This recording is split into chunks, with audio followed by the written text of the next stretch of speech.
Let us start with the Perek Tehillim. Shir Amalas Eladenu Batzoros Elikrosi V'Aneni Adenu Atzilin Nafshi Misfal Shekem Loshon Remio. Mayi Telocho Mayosef Loch Loshon Remio. Chitze Giber Shenuni Migachel Erisomim. Oyoliki Gati Mesho Shranti Molikedo Rabas Shochlo Nanafshi Misayni Sholim. Ani Sholom V'Chiada Behim Olam Milchomo. Some tzedakah for the well-being and security of our brethren in and out of Ukraine, all over the world. And now, for a little Vatera. Friends, I want to take you to a different kind of Vatera today.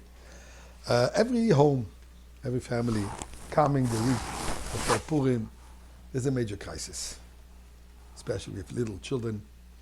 What are we going to get dressed into? What costume are we going to put on? Now, it has to be something new, something different, something fresh, something trendy, something original. So, how many times are we going to get dressed as a policeman, as a fireman, as obviously Esther, Mordechai, and so on and so forth?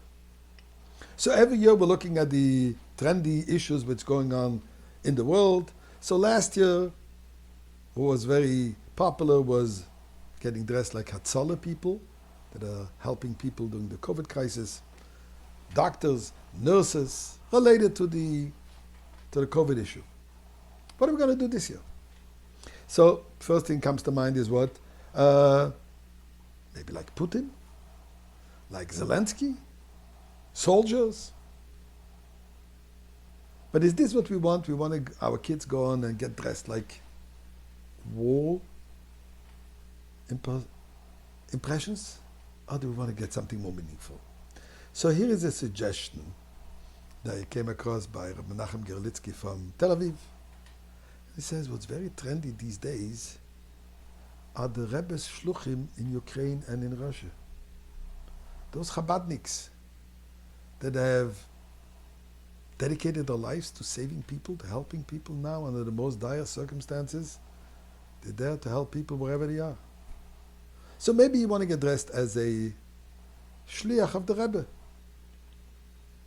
A Chabad shliach.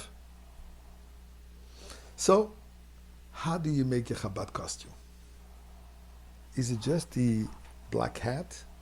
Is it just the kapata? No. It's not enough just to have the external look of the Chabadnik. There is the inner ingredient which is necessary, which is going to make it really the real look. And what is this? So let me give you a few ideas of what would be the filling of the external shell, so to say. First of all, there has to be a proud and uncompromising Jewish identity. Proud of our Judaism. The Gaon Yankov, as we call it. Avas Yisrael, true love for every Jew, any Jew, unconditional, is an extremely important aspect of the Chabad, the Rebbe Shliach.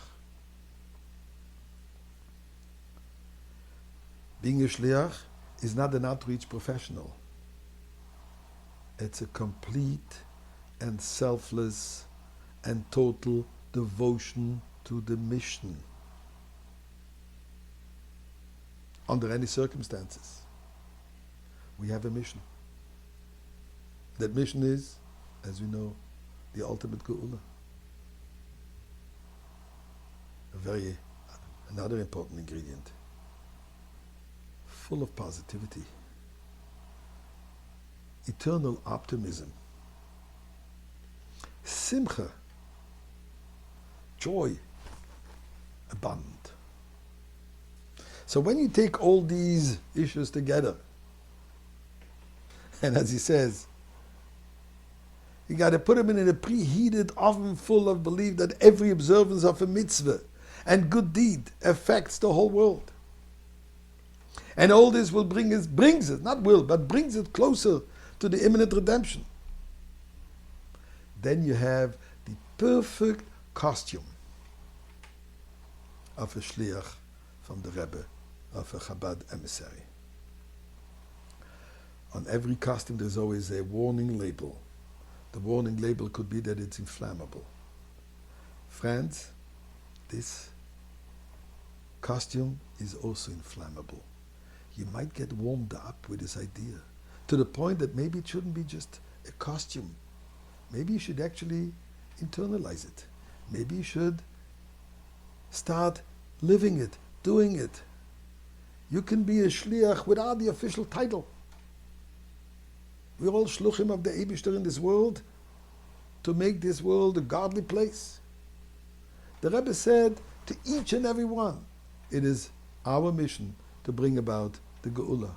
So friends, get dressed in this costume. Don't wait for Purim. Let's all do it. And we will be meriting that this Purim, we will be long, long, long after the Geula and will celebrate in the Beis HaMikdash.